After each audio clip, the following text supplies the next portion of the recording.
LBS महाविद्यालय में शास्त्रीय समारोह का आयोजन किया जा रहा है। 11 जनवरी से चल रहा है ये कार्यक्रम। आज 22 जनवरी को यहाँ पर अंतिम रूप ले रहा है। आप देख सकते हैं कि यहाँ पर विद्यालय की तमाम छात्राएं रंगोली यहाँ पर बना रही है। कितनी सुंदर भव्य रंगोली यहाँ बनाई जा रही है, जिसमें तमाम प्रकार से आप देखिए कि देशभक्ति की भावना भी झलक रही है और तमाम जो सांस्कृतिक भारतीय संस्कृति की जो परंपरा है उसकी झलक यहाँ पर स्पष्ट दिखाई दे रही है। यहाँ पर हमारे साथ मौजूद है एलबीएस महाविद्यालय के प्रबंध तंत्र की उपाध्यक्ष वर्षा सिंह जी। आइए इन्हीं से जानते हैं कि किस प्रकार का कार्यक्रम यहाँ पे किया जा रहा है, इसमें कितने बच्चे प्रतियोगी हैं। कुछ बता रहे हैं कि वहाँ विद्यालय जो बाहर गए हैं उनके भी बच्चे यहाँ पर आए हुए हैं। आइए इन्हीं से जानते हैं कि किस प्रकार का कार्यक्रम है। वर्षा जी, आपको बहुत बहुत बधाई हो, ये कार्यक्रम हो रहा है। धन्यवाद। किस प्रकार का कार्यक्रम है, क्या क्या हो रहा है?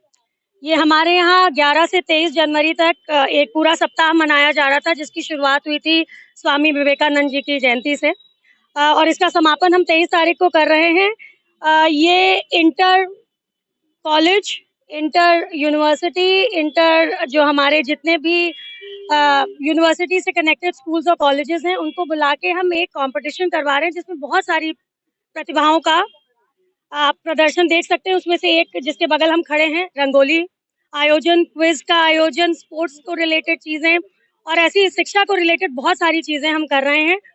एम यही है कि हमारे बच्चों के अंदर शिक्षा के सिवा जितनी भी प्रतिभा है उसको हम समाज के आगे ला सके, उनके लेवल ऑफ कॉन्फिडेंस को बढ़ा सके। और ये जो कॉम्पिटिशन्स करते हैं, जो दूसरे विद्यालय के बच्चे आते हैं, ये बेसिकली आपको और हमारे छात्र छात्राओं को ये मौका देते हैं कि वो अपनी प्रतिभा के लिए कितना परिश्रम कर सकते हैं, वो उनके इस आयोजन में दिखाई देता है। कितने महाविद्यालयों के बच्चे शामिल हैं इस वक्त? लगभग 5।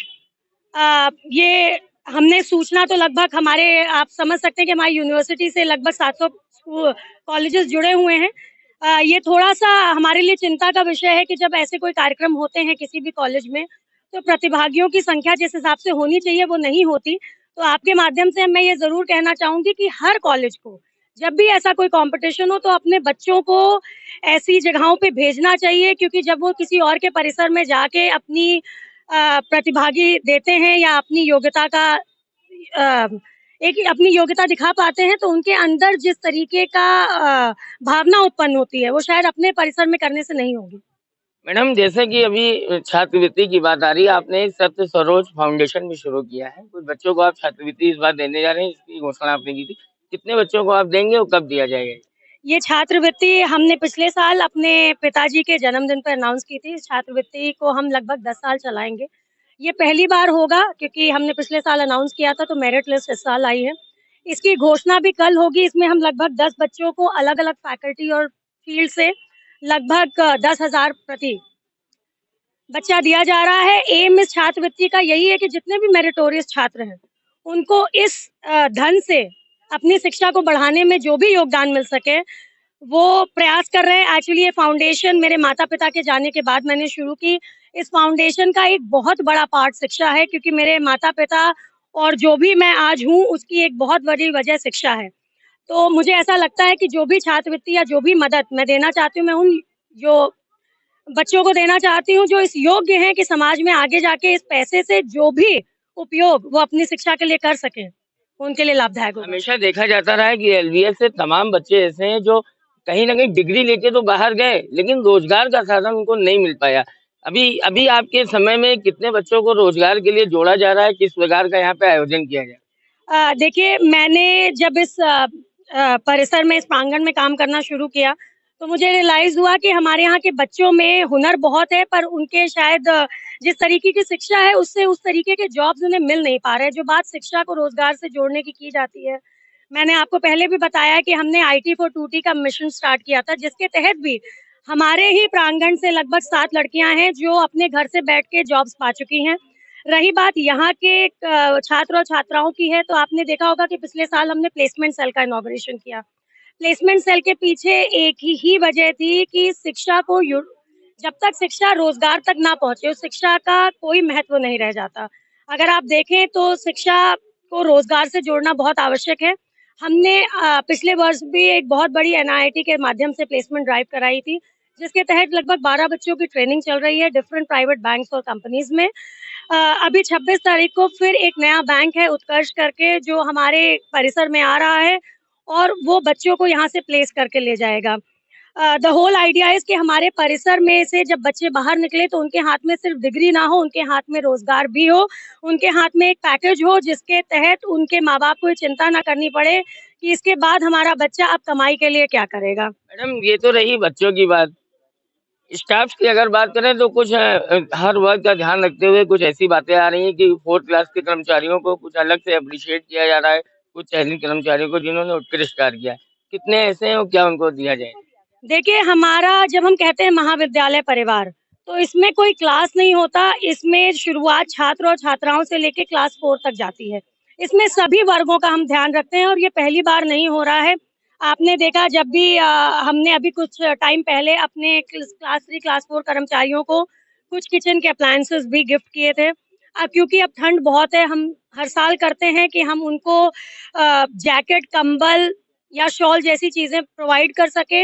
इस बार हमने जरूर प्रयास किया है कि उनको जो जैकेट्स मिले उसमें महाविद्यालय का लोगो हो। एक ही एम है कि जब वो अपने शरीर पे वो पहने तो उन्हें भी यही महसूस हो कि ये परिवार का हिस्सा है। हमने हर वर्ग का ध्यान रखा है और वो इसलिए नहीं क्योंकि ये आवश्यकता है, वो इसलिए क्योंकि वो हमारे प्रांगण और परिवार का उतना ही हिस्सा है। तो कल भी मंत्री जी के आने पे हमने क्लास 4 के वर्ग को चिन्हित किया है, जिनमें से हम कुछ लोगों को मंत्री जी के हाथों से जैकेट और कंबल दिलवाएंगे। बाकी लोगों को भी हम ये चीजें उपलब्ध कराएंगे। कौन से मंत्री आ रहे हैं? हमारे उच्च शिक्षा के कैबिनेट मंत्री आ रहे हैं, योगेंद्र उपाध्याय जी। ये हमारा सौभाग्य है, ये उनका इस मंडल में प्रथम आगमन है। शायद ये भाग्य की बात होती है जब शिक्षा के इंस्टीट्यूट में आपके ऐसे मंत्री आए जो खुद शिक्षा से जुड़े हुए हैं। और मैं आपको बता दूं कि वो खुद शिक्षित हैं, उन्होंने एलएलबी किया हुआ है, आगरा से 3 बार से वो विधायक रहे हैं और वो शिक्षा को लेके बहुत ही चिंतित रहते हैं। उन्होंने पिछले अपने कार्यकाल में 1 साल के काफी कुछ ऐसी चीजें की हैं जिससे दिखाई देता है कि शिक्षा को वो प्रभावशाली ढंग से आगे लाना चाहते हैं। इसलिए हमारा प्रयास था कि हमारे इस कार्यक्रम में उनका आगमन हो। उन्होंने समय निकाल के हमें कल का समय दिया। हमने प्रयास तो 23 के लिए किया था पर उन्होंने कल का समय दिया है। वो अपनी कार्यकारिणी छोड़ के आ रहे हैं, ये इस मंडल के बहुत बड़ी बात है, क्योंकि आप सबको जानकारी होगी कि 21 और 22 को जेपी नड्डा जी ने कार्यकारिणी बुला रखी है लखनऊ में। पर वो फिर भी इस चीज के लिए आ रहे हैं क्योंकि उनके लिए शिक्षा परम है। तो हम चाहते हैं कि वो बच्चों को कुछ ऐसा देके जाएं जिससे बच्चे शिक्षा को उस रूप से देख सकें। जैसा कि आप देख रहे थे कि वर्षा सिंह जी थी जो वाइस प्रेसिडेंट है, उन्होंने स्पष्ट तौर पे कहा कि कुछ भी हो, बच्चों को केवल डिग्री देने तक सीमित नहीं रह गया है एलबीएस महाविद्यालय। जो यहाँ डिग्री कॉलेज है, इस यहाँ पे तमाम बच्चों को अब प्लेसमेंट के लिए भी उनको आगे आगे लाया जा रहा है। तमाम कंपनी से, तमाम बैंक से कांटेक्ट किया जा रहा है और कई बच्चे ऐसे भी हैं जिनको काम भी मिल गया है, जिनकी ट्रेनिंग चल रही है, जिनको सैलरी के रूप में अब अर्निंग भी होना शुरू हो गया। और सबसे बड़ी बात ये कि अगर इस कार्यक्रम की बात करें तो उनका सीधा ये मानना है कि जैसे आत्मबल बच्चों का बहुत जरूरी है, उनको ये मालूम होना चाहिए कि हमारे अंदर कितनी मेधा है, उस मेधा का प्रदर्शन यहाँ पर हो। इतना इतना ही नहीं, केवल छात्र छात्राओं की ही बात ना करें, बल्कि अगर विद्यालय के कर्मचारियों की बात करें तो उनका ये भी मानना है कि जो फोर्थ क्लास के कर्मचारी हैं, जो अपना तमाम जीवन यहाँ विद्यालय के लिए समर्पित कर रहे हैं, उनको भी कहीं ना कहीं अप्रिशिएट किया जा रहा है और तमाम प्रकार के जो संसाधन के सामान है वो उनको उपलब्ध कराए जा रहे हैं। मैं गोंडा से अंकुरगर, यूनि सर्कल।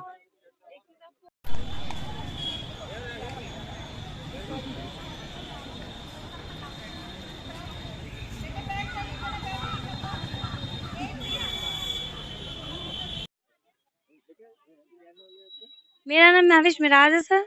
और सर मेरा नाम प्रियांशु साहू है। सर हमारे कॉलेज में जो है शास्त्री दिवस चल रहा है इस टाइम और आज उसका लास्ट डे है और हम लोग जो है नारी शक्ति पर जो है रंगोली बना रहे हैं और हमारी काफ़ी फ्रेंड्स भी यहाँ पे रंगोली में पार्टिसिपेट कर रही हैं।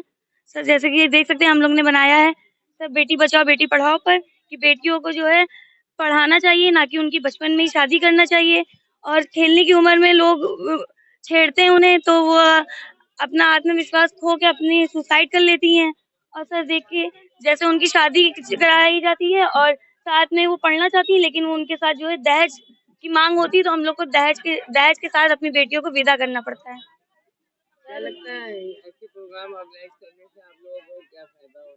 सर हमारा जो है मनोबल भी बढ़ रहा है इससे और हम लोग का इंटरेस्ट भी बढ़ रहा है और हम लोग का जो है सर कई कलाएं होती हैं लड़कियों में जो कि हमारे कॉलेज में ऑर्गेनाइज करने से उन लड़कियों की कला को सामने लाया जाता है और ऐसा करने से उनको प्रोत्साहन भी मिलता है कि अगर वो ऐसा प्रोग्राम अटेंड करती रहेंगी तो अपने जीवन में अपने लिए कुछ कर सकती हैं। तो ऐसे हमें अपने कॉलेज का धन्यवाद करना चाहिए जो ऐसे-ऐसे प्रोग्राम ऑर्गेनाइज़ करते हैं जिनमें हमें उसमें अटेंड करने का मौका मिलता है। Priyanshi Sahu, BSc second year. जी।